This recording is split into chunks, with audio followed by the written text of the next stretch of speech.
Hey there, Giant fans of fun. My name's Thad, the Theme Park Giant, and I'm an avid theme park and roller coaster enthusiast. I've traveled the world, I've ridden over 550 different roller coasters, and I'm bringing some different perspective to it since I'm 6'5" and I'm 275 pounds now. I've lost over 170 pounds the last decade, so I've done a lot of walk of shames on different companies' coasters, and I know all the details that you'll need to know if you're a larger rider in order to be able to ride them. Since I've done all the research and I've traveled all around and I've been booted off of numerous different companies' coasters over the years, I decided to create the Theme Park Giant Big and Tall Ride Guide.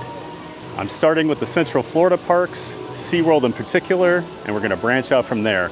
But if you have any anxiety about will I fit on rides, this is your go-to guide. Icebreaker is SeaWorld Orlando's premier skyrocket launch coaster. It actually launches you backwards, then forwards 2 different times before you go up and over this top hat here, which is about to happen in a couple seconds. But this ride opened in 2022. It kind of sat dormant during the pandemic, but with some adjustments the last couple years, they took off the comfort collars. There it goes. If you know anything about the Premier rides, the comfort collars are brutal for anybody, let alone plus size, big and tall riders. So this is one of the more annoying legroom trains. So we're gonna go take a look at it and give you all the info.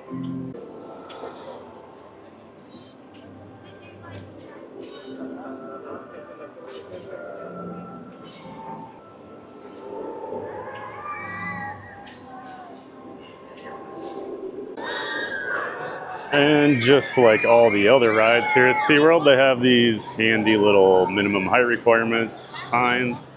This one's a little different. You can ride at 48 inches, but you have to be with someone that's at least 54 inches to do that. If you're 54 inches, you can ride by yourself. So, one little exception. And like pretty much every other ride here at SeaWorld, there is a test seat for larger guests. This one does have 2 safety measures. You've got a seat belt that you have to do first. They'll actually do that first. They walk through and verify everyone, and then you put the lap bar down. And then I know I've talked about this on other rides. I don't see it here though. So on this one, the test seat actually has a green and red light for you, so you have an idea there. But when you're in the ride, there will actually be tape here. And if you're like past it, you can tell that you're good. I think it's red on Icebreaker. So just keep in mind, if you're worried about that, that would be your way to know that you're good to go. So the Premier rides are notorious for having absolutely the worst legroom when you're trying to get into them, because they set the fixed position of the restraint at such a low level. It's hard for people to even like get into their seats. I actually feel like the test seat gives you more room. So just a heads up on that. The test seat is actually way easier to get into. So just a warning on that. That's kind of misleading because it's hard. If you're tall and you have long legs, honestly, I think if you're like 5'11", it's tough to get on this thing, but this was actually a lot easier to get in. Okay, so I am buckled in, and now I'm going to bring down the restraint. I don't know why I turned the camera like that. So these are annoying because they have these shin guards, and they're huge. They take up a ton of room. There are some Premier rides that I don't think I'm ever going to be able to ride. Flight of Fear at King's Dominion and Kings Island, pretty much no chance, because their lap bars have no chance of going over my legs. But there you go. So I'm green here. I'm going to show like red. Okay, so this right here is like the minimum position that you can be in. That's quite a bit of room actually for me. So I don't know. They're pretty roomy as long as you can get into the seat. It's hard to describe because the legroom just to get into these is ridiculous. If you're tall, rows 1, 4, 7, the front of each train has 3 rows. The front row has by far the most room, and it is not much. But if you get in the second or third row of each train, it is basically torture for tall people.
So you can see what I'm talking about with the leg room.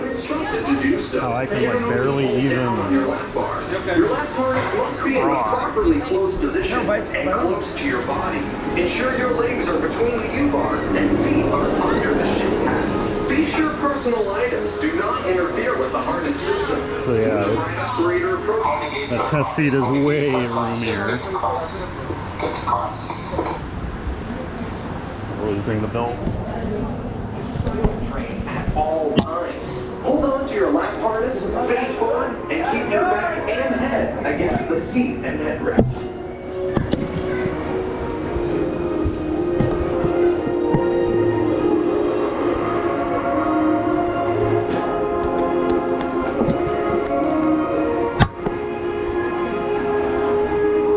Alright, so I am buckled in.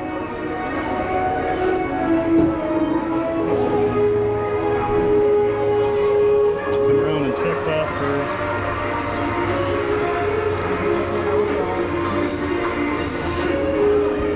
Yeah, that test seat probably has an extra, I would guess, 6 inches of legroom. And then there's that yellow tape I was telling you about. You see how that's past it, so you're good to go.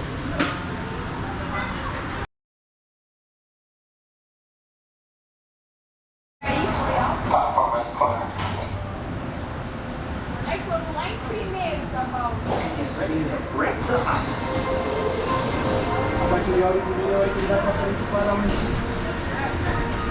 Welcome back. Please. So the ride is really fun, but the restraints are brutal for tall people. Like I'm comfortable now that I'm in it, but even just getting into the seat is awful. I'm about to get launched backwards now.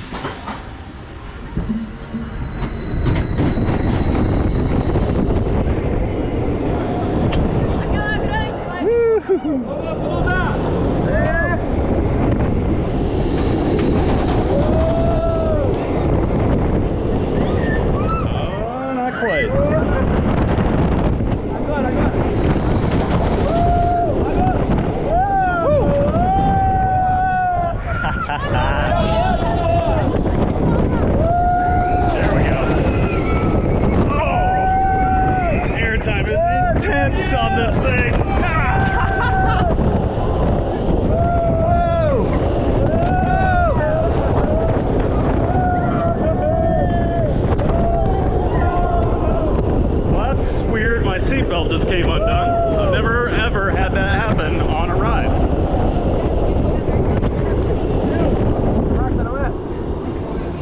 Huh. So yeah. Hello. That's why I have 2 safety restraints on a ride, everybody. Woo.